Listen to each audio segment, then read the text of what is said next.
Hello, good morning. So we are about to start. Yes, let's go. So good morning, everybody. Thank you very much for attending this webinar about VAT.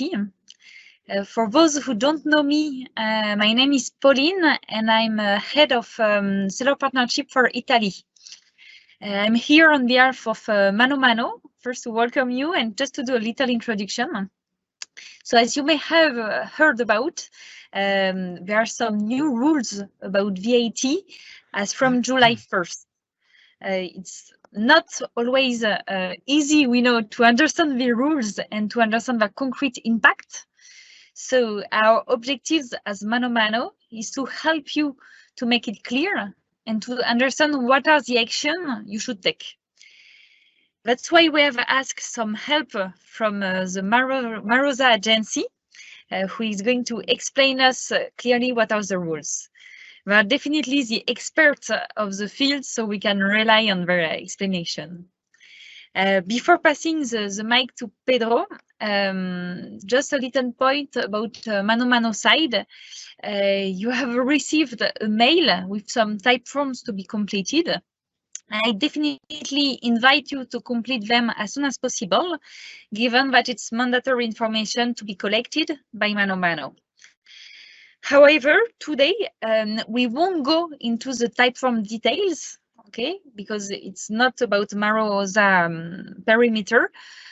So if you have any doubt about these, feel free to contact directly your ManoMano account manager. She or he can help you to complete them. That's it from me. Thank you again, and I pass the mic to Pedro. Thank you, Pauline, very much for the introduction. Indeed, we are Marosa, a separate agency. We're experts on VAT, and we're very happy to collaborate with ManoMano to spread the word about the changes that are coming up as from July in EU rules for e-commerce, for the e-commerce sector. We put together this presentation thinking of ManoMano, really thinking of the changes that impact the usual scenarios by ManoMano sellers. So the way we will we will go through is let me just go back to this, is focus on the rules, then the administrative obligations, and then we look at a few case studies where we will look at ManoMano scenarios that are frequent for you. I just skipped a couple of slides, but let me go back. On the infrastructure, just a few words. You can ask your questions throughout the entire webinar. And actually, we would prefer if you ask them throughout the webinar, and we encourage you to do so that at the end they are all there for us to respond. There is a small delay of 30 seconds. So as we speak, you only hear it 30 seconds later, which means that preferably the questions should be asked during the webinar so they are there when we start answering them. The webinar is being recorded. You can go back anytime, and then you can go back to live by clicking on that button on the middle. And that's pretty much it from the IT details. As I was saying earlier, we are going to explain what are the rules at the moment and how are these rules changing as from July. So because most of you know already what are the current rules, what are these 35,000 euro threshold, import requirements, etc., we believed it is easier if having one foot on the current rules, we explain the upcoming rules and you have that reference and makes it easy to understand. And because this webinar is for ManoMano, we will give importance to the role of marketplaces. There are big changes coming up for marketplaces, and particularly for sales made via marketplaces like ManoMano. We will also then move on to the admin part. So the first section is all about understanding what is changing, but the second section is all about understanding what is the admin, what is the periodic obligations, where are the registration obligations. And then last part will be practical real life examples where we go through frequent scenarios of ManoMano sellers and explain what would be the rules as from July. Um, that's the introduction. 2 words, a few seconds about Marosa. So we are a VAT compliance firm. That means we do only VAT, but we do it in all countries. So as opposed to usual tax advisors who know many taxes for one country, we know many countries for one tax, which is VAT. That gives us a very multinational approach. We are experts on the e-commerce sector because they make up the biggest chunk of our clients, and that's why from our international team we're all used to these e-commerce changes, these reporting obligations for the distance selling sector, and we can advise and handle the registrations and returns, because that's really what we do. We do VAT registrations and VAT returns all across Europe. That's our bread and butter. And that's all about Marosa. Let's now go to the topic. And as from here, it's a pretty heavy webinar, so I will try to go slow. I will repeat things from time to time. I will stress certain sentences and repeat them often so that we make sure that they are captured and by everyone and understood by everyone. As from July, there will be 3 schemes: the OSS, the IOSS, and the non-union scheme. These 3 are blocks of regulation that apply depending on, that's the first thing to remember, type of transaction and type of supplier. So the OSS will apply to all intra-community distance sales made B2C. So all sales from one EU country to another EU country where the customer is a non-taxable person, where the customer is an individual. Import OSS is the same, but when the goods come from a third country, from, for example, UK, China, the US. So when the goods are imported into the EU, then we speak about the IOSS. And then finally, the least, probably the least known and used scheme is the non-union scheme, which is the same as the MOS nowadays. So MOS will change into the non-union scheme, and it will be used only by non-EU sellers. The EU sellers who are providing electronic services or services in general to individuals across Europe will use still the OSS. Yeah. Now, what all these 3 schemes have in common, and here comes a sentence that I would like to stress. They all are aimed at simplifying your compliance and simplifying your life as an e-commerce business by charging VAT at destination, but reporting and paying VAT at origin. I repeat, you charge VAT at destination, you report and pay VAT at origin. There is only one origin normally. If you're a French business, is France, but the destination could be multiple countries. Yeah. So if you used to have, the idea is that you used to have multiple foreign VAT numbers, you will now have one VAT number. And if you used to have 50, 60 VAT returns filed per year, you will now file four VAT returns per year, one per each quarter, and in the case of IOSS, one per month. Yeah.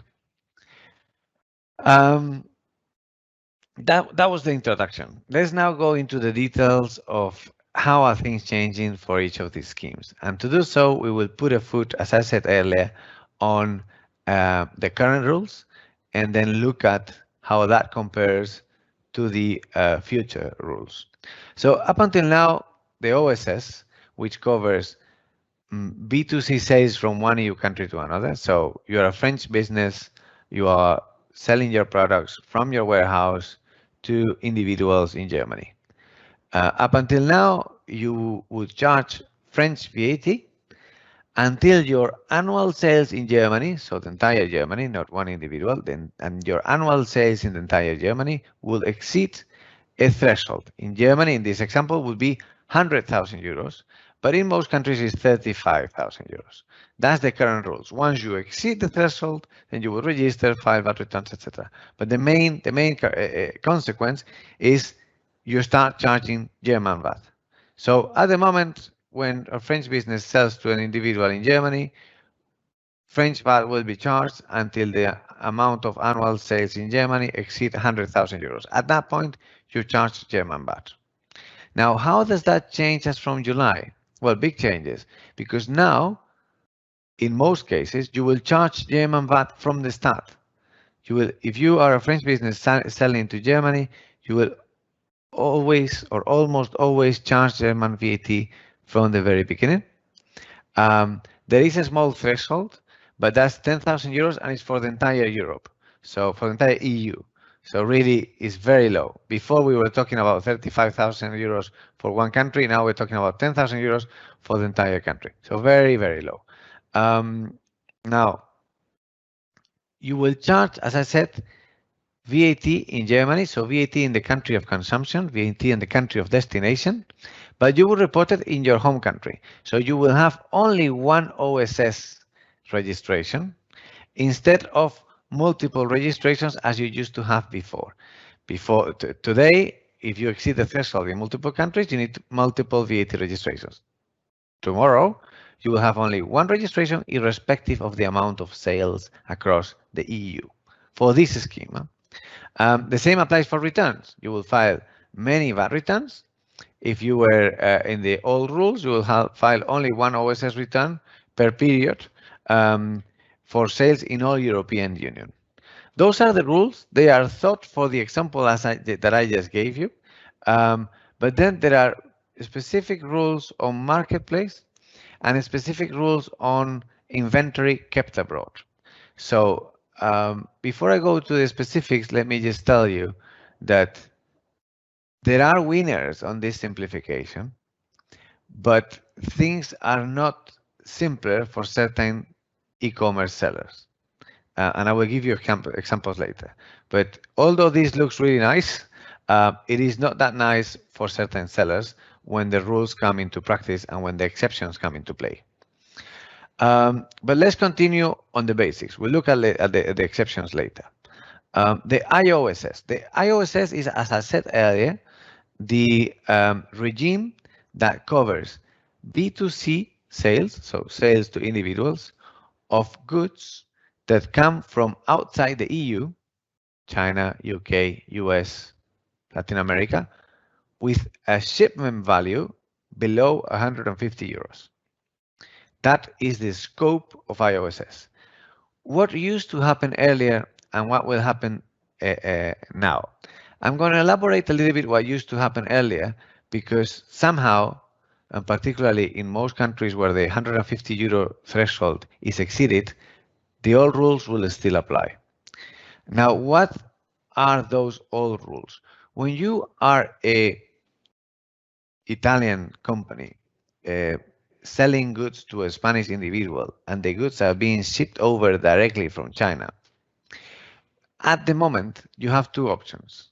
Either you act as a seller, as the importer of record, in which case you pay import VAT at customs in Spain, I said, and then charge Spanish VAT to the final client, to the individual.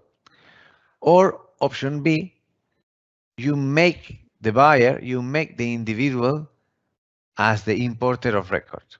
That means you are forcing your customer to do the paperwork and to pay VAT at the door.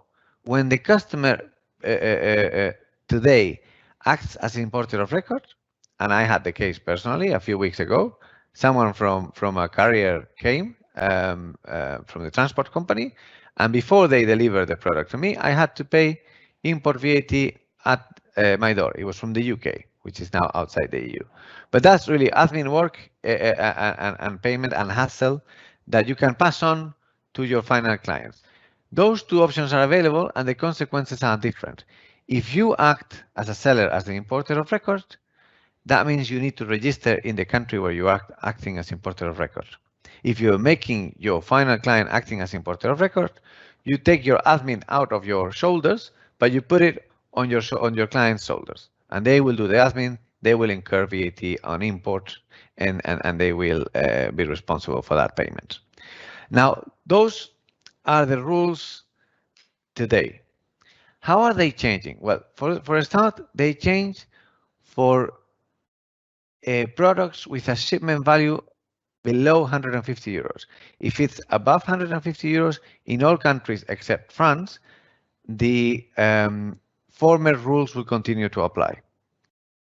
Now, the new rules basically say that no import VAT will be due, and you will charge VAT at the consumption country. Now, will you need, even though you're charging VAT, will you need multiple VAT numbers? No. Going forward, you will only need one IOSS VAT registration, from where you will report at your home country all the sales made across the EU of products that came from outside the EU with an intrinsic shipment value below 150 euros. That's the logic, which goes back to the logic I mentioned earlier. You charge the VAT rate of the country of consumption, so you charge VAT at the country of destination, you report and pay VAT at the country of origin. The IOSS follows again the same logic.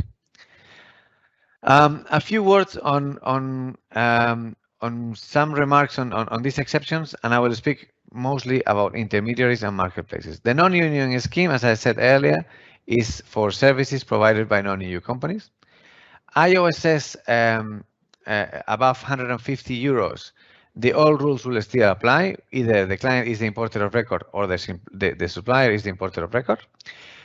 I mentioned earlier an exception, which is France. In France, that 150 euros, they kind of skip that threshold. So irrespective of the value, the liability where it's sold via a marketplace will be transferred to the marketplace. Only when it's sold to the marketplace. Which brings me to the next point, which is important for ManoMano, the role of marketplaces. Now, everything that I told you earlier were the general rules. But when the marketplace is involved and you are a non-EU seller, or the goods come from outside the EU with a value below 150 euros, then the marketplace would be considered as the deemed supplier. That is a bit strange if you have never seen a deemed supplier before. So let me just explain that. When you fall in one of those two scenarios, and I will explain those two better in a second, then you will be making an exempt sale to the marketplace, and the marketplace will be making a sale to the final customer. We know that you are actually selling to the final customer, but the tax authorities will consider the marketplace as an intermediary. So there will be a fiction of a purchase and a fiction of a sale by the marketplace, who will be liable for that VAT. And when I'm saying marketplace in this presentation, I'm saying ManoMano. So on your sales to ManoMano, you will be making exempt sales or out of a scope of VAT sales, depending on the case, but no VAT in any case charged. And it will be ManoMano who charges VAT to the final customer. Before I go into intermediary, let me show you this scheme, this chart. So if the electronic interface is involved, an electronic interface is a marketplace, so ManoMano, there's first question. Are the goods dispatched from a third country? So goods coming from China, for example. If yes, and they are below 150 euros, then ManoMano is liable. If no, but the supplier is not established in the EU, then ManoMano is liable too. So UK sellers, Chinese sellers, all these businesses will most likely be impacted by the marketplace liability, by the ManoMano liability. So this is quite unique, and it will take some time to be understood. We will go through some examples later that will give you light over the actual practical application of this rule. One last word about the intermediary. If you're a non-EU established seller, if you're a non-EU supplier for ManoMano, you will have to appoint an intermediary in order to register for the IOSS in the European Union. So the intermediary is someone who represents you towards the tax authorities. He will be liable for any tax debt that you have, and it's basically a tax representative. We at Marosa can act as intermediary, and when you register via an intermediary, you use the VAT number of the intermediary. As I said earlier, I see the number of attendees have grown, and I see that some joined while I was speaking.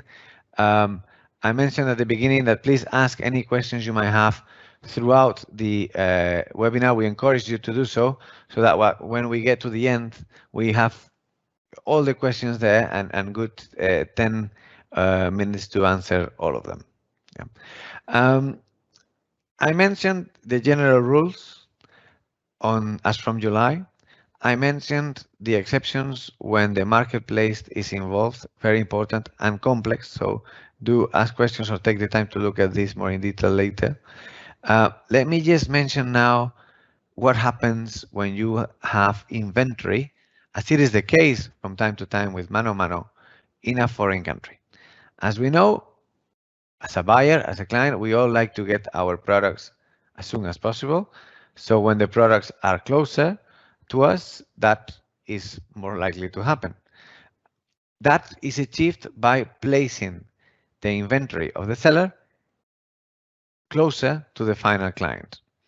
And that is held by ManoMano in their logistics center. Now, where I'm going is, you probably know by now that when you keep inventory in a foreign country, you need to have a VAT number in that foreign country. Well, that rule is not changing after July.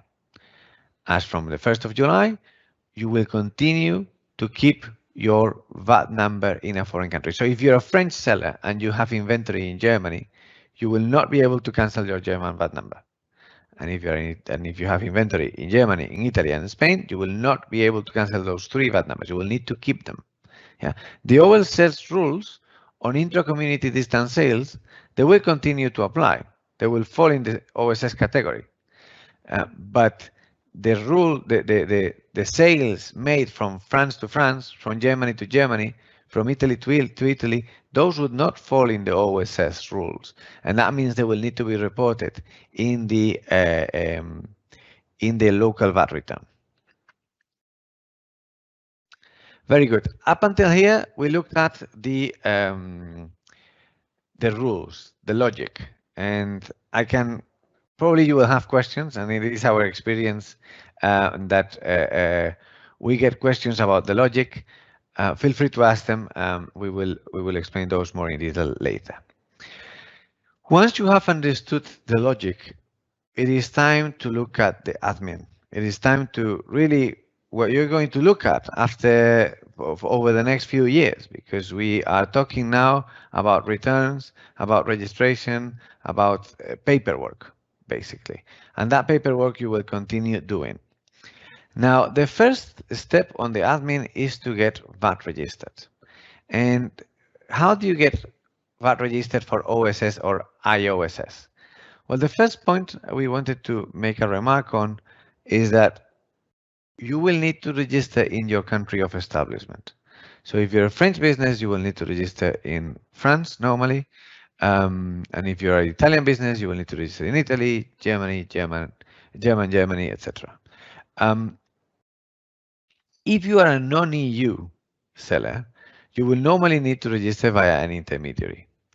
And if you're using the union scheme, so the OSS, you would normally need to register in the country from where the goods are shipped over. Yeah. When you register for OSS or IOSS, you will normally keep your same VAT number. So if you had a French VAT number, you keep it. And that is the case everywhere except in Germany, where they have foreseen a new VAT number for these registrations.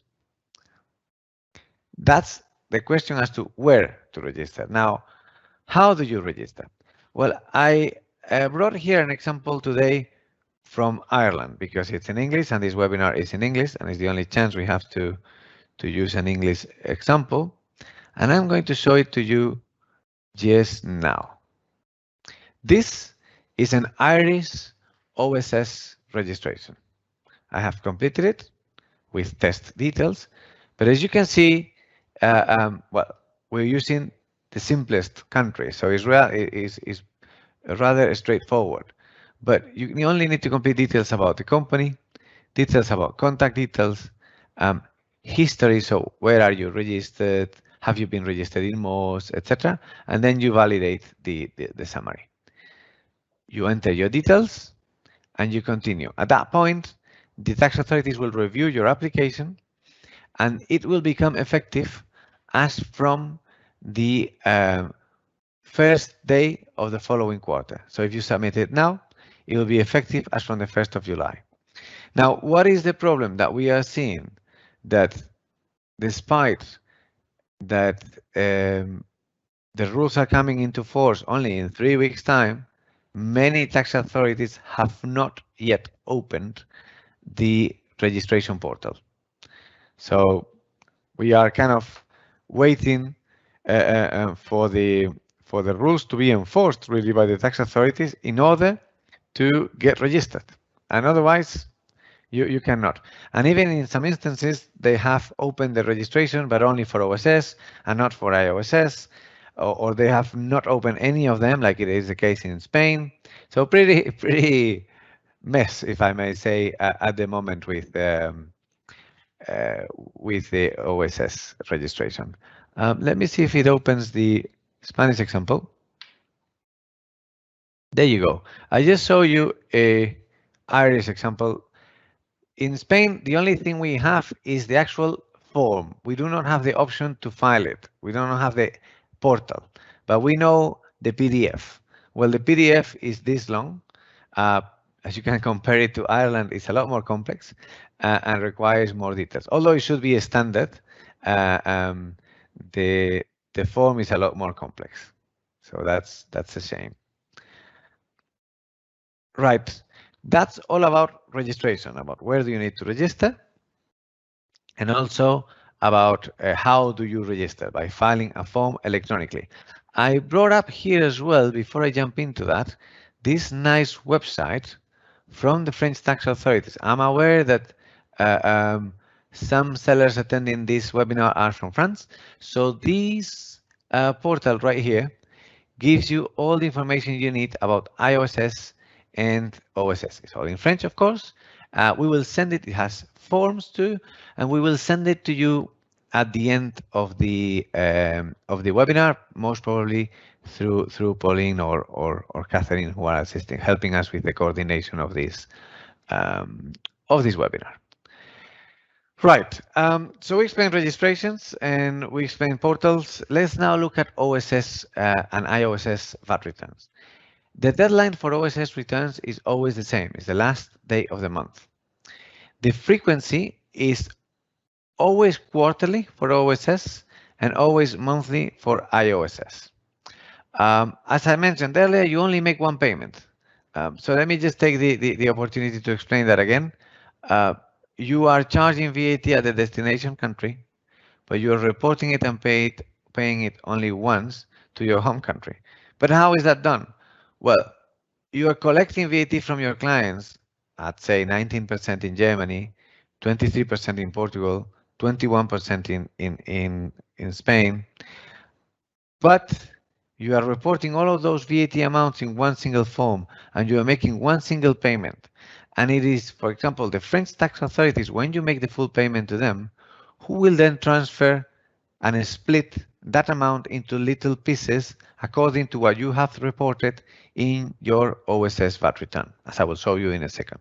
But that's the logic of the payments. You will get a unique reference number you include on your payment, and you will make that transfer to the tax authorities. Some countries may require a direct debit, and some countries may not. That depends on the local rules of each country. And then one remark about complexity that shows you as well how not everything is as easy as they say it is. The penalties, the follow-up, the regularizations, that will all be done by the country of consumption. So if you one day say issue a credit note to cancel a large amount of VAT paid in the past, you might get questions, but you will not get questions from your home country. You will get them from the country of destination, because there is a common database. They'll have your details and they will contact you. So that's something to take into account and for which I recommend to count on a specialist in order to prepare your OSS returns. Right. Let me now show you a PDF form. I've been looking for PDF forms across the EU. I haven't found many, but we have the Spanish example. This is a form in Spanish. You don't have to worry too much about the language. What matters really is the layout. So that's why I took any form really. As you can see, it is split in sections, and one section is for each scheme. This is the non-EU scheme, and this is the EU scheme, for example. If we scroll down, we would find the IOSS, the import scheme.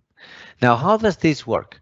To complete your OSS return, you normally, of course, add your details and the period, but then here you will start splitting all your sales by country. So, for example, if you're a French supplier, imagine this is a French form instead of a Spanish form, and you are reporting French sales across the EU. Well, you would indicate here Germany, for example. You would indicate here 19%. You would indicate here on the first column the total amount of sales made to Germany, and on the fourth column you would indicate on that first line the total amount of VAT collected from German clients. I'm using my mouse really, but I'm not sure with this webinar tools that you're seeing it. In any case, I'm speaking about the first line. If you use the second line, that could be to use another country or another rate in Germany. But where I'm going is that at the end of the form, you will sum up all those amounts and come up with a total amount of VAT to be paid. That total amount is what you pay to the tax authorities and what they split and chop them into smaller payments to each tax authority. That's how the VAT form works. Right, let's now look at case studies. This is where we look at examples or real-life examples of how we expect the rules to apply. The first one is a non-EU company selling from its own warehouse. So a UK company, for example, sells goods via ManoMano. These goods are sold B2C from his own UK warehouse into other EU countries. The shipment value is below 150 euros, and in some instances, the shipment value is above 150 euros. If the shipment value is 150 euros, because you are a non-EU company and the goods come from the goods that are below 150 euros and coming from a non-EU country, then the marketplace, so ManoMano, will be liable. Do you need an IOSS and OSS registration? No. Do you need foreign VAT returns? No. You will be making an out-of-scope sale to ManoMano. Yeah, so you are selling to ManoMano as exempt of VAT, and it's ManoMano who will subsequently make a sale to the final customer. So in this scenario here, OSS registration and IOSS registration not required, foreign VAT registrations not required either. What happens if the shipment will be above 150 euros? Well, still you will not fall into OSS and IOSS rules. Remember that IOSS only follows the transactions below 150 euros, but you might be required to register in foreign countries where you are acting as importer of record. So if you are doing the paperwork, if you are doing the hassle that we were speaking about earlier, then you would need to register in a foreign country. One exception, France. Sorry, I'm talking about exceptions all the time, but it's value-added tax. It's full of exceptions all over the VAT law, and when we're talking about EU, even more. So France is an example where it will be the marketplace or ManoMano who's liable for the import, even where the amount is above 150 euros. Let's now look at another example, which is also very frequent for ManoMano suppliers. A UK company sells goods via ManoMano. These goods are sold B2C from a German warehouse into Germany, which is a local supply, and into other EU countries. So let's give a thought to this. It's a UK company who has stored products and inventory in Germany. So that's the first thing you need to think about. There has been an import before we talk about this example. Yeah. And then from that inventory, there is a local sale or an inter-community distance sale. So the first point is sales to Germany. So that is local. Yeah.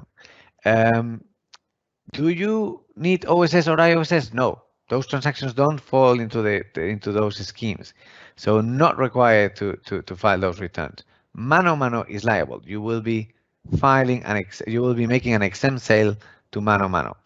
Do you need foreign VAT returns? Yes, you need a German VAT number because you are importing your products in Germany and then you're making exempt sales.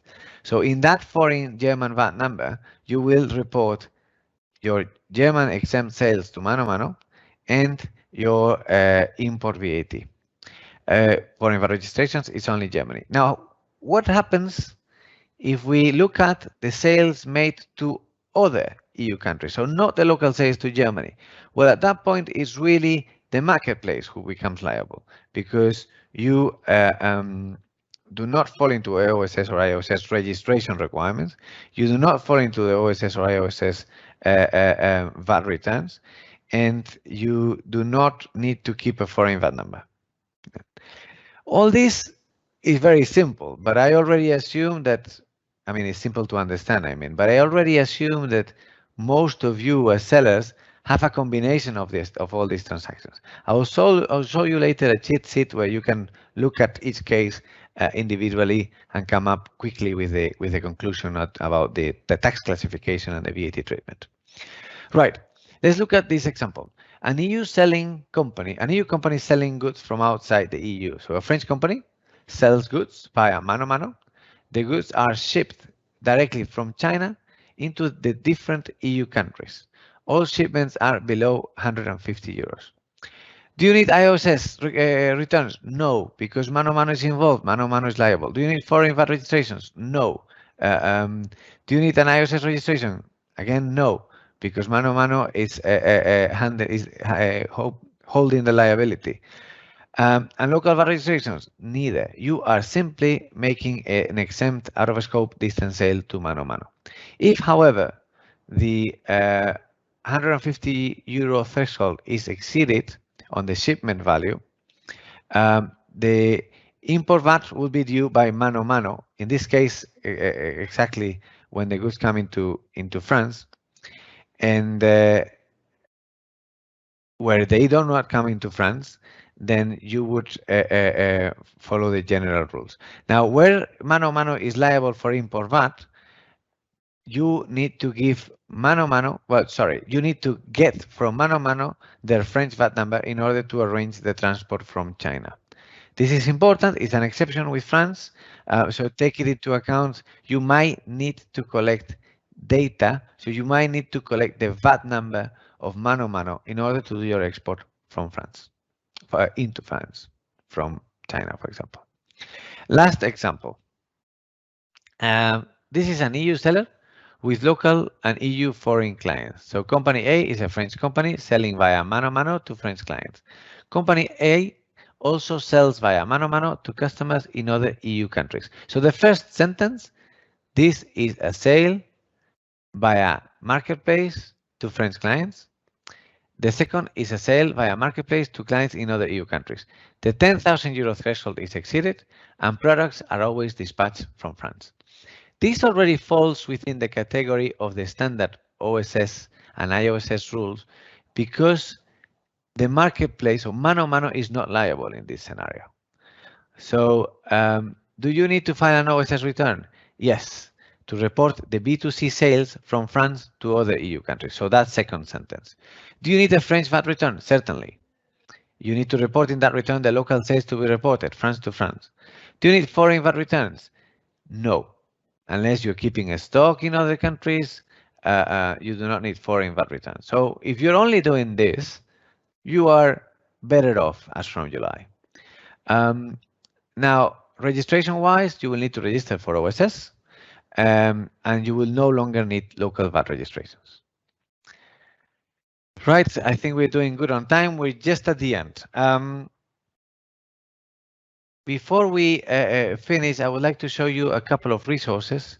The first one is the e-commerce manual that we put together. Take a look. It really is detailed. It really is comprehensive.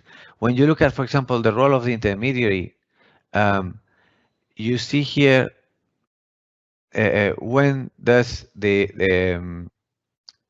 intermediary. I was going to look at the role of the marketplace. When is the marketplace liable? When you look at here, when is the marketplace liable, which is something we discussed here in detail, you have all the descriptions and rules here, even going transaction by transaction. So leg 1, deemed supply to the online marketplace, leg 2, deemed supply from the online marketplace to the final customer. It is very detailed, very comprehensive. Take a look. We will add the link later. We also wanted to show you this cheat sheet example, which we're going to send to you because it helps you defining whether you're selling via marketplace or, for example, ManoMano, and you add these three, so EU established companies, shipping from and shipping to, you get the conclusions and the invoicing rules, the scheme, who is the liability, etc. So pretty useful cheat sheet to come up with the applicable rules in your probably different types of transactions, because most sellers not have one but multiple kinds of transactions. So this cheat sheet will help you defining the tax rules in each country. A few other things, these two, the explanatory notes and the OSS guidelines, are two things I wanted to come up with today, because this is, and let me use this expression, the Bible for OSS at the moment. The guide to one-stop shop VAT by the European Commission and the explanatory notes by the European Commission, it's over 150 pages, the two documents, but it's really the source that we use, tax advisors and tax authorities alike, to understand what the rules are. So even better than our manual, if you want to deep dive into the rules as from OSS, this is what you need to look at, really. It's the biggest and most reliable source on OSS. And that's all from me. I think we can now move into the questions and look at what you've been asking in the questions. I'm not sure I can see them. Let me just show the Q&A.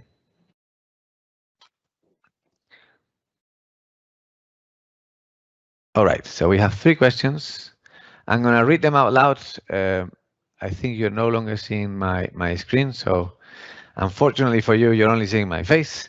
I'm going to read out. The first question is, hello everyone. The first question is, so looking at the rules, Andrew is asking, if a company is based in the UK, say outside the EU, and sells through the marketplace into the EU, then all sales below and above 150 euros will be the responsibility of the marketplace for VAT. If that is the case and the marketplace's IOSS number is being used, in what circumstances would a UK company need to register for IOSS?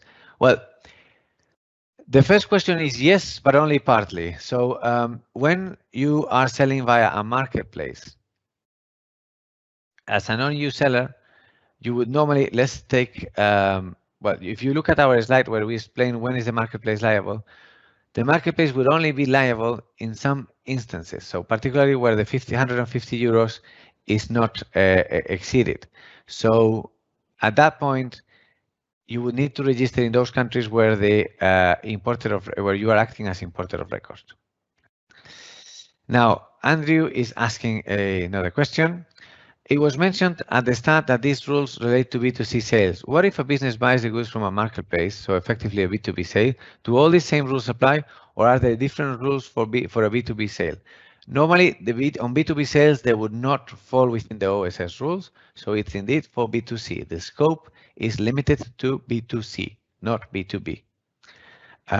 Does everything apply to both private and corporate buyers? Well, that's the same question I just answered. The rules apply to B2C. That's, I guess, all the questions we have so far. We're going to give it a little time in case anyone wants to ask any other question.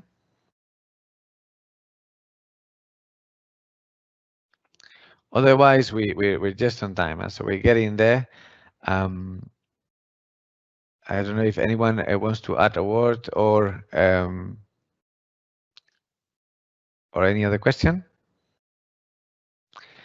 We will be sending, with the help from Pauline and Catherine, the resources, and you will be able to look at these in detail.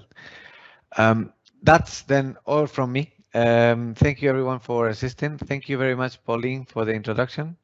Thank you, Catherine, for coordinating this, and thank you very much to Linda, who is our producer in the background from Marosa. She's doing a great job putting all this together. So thanks for your help, Linda.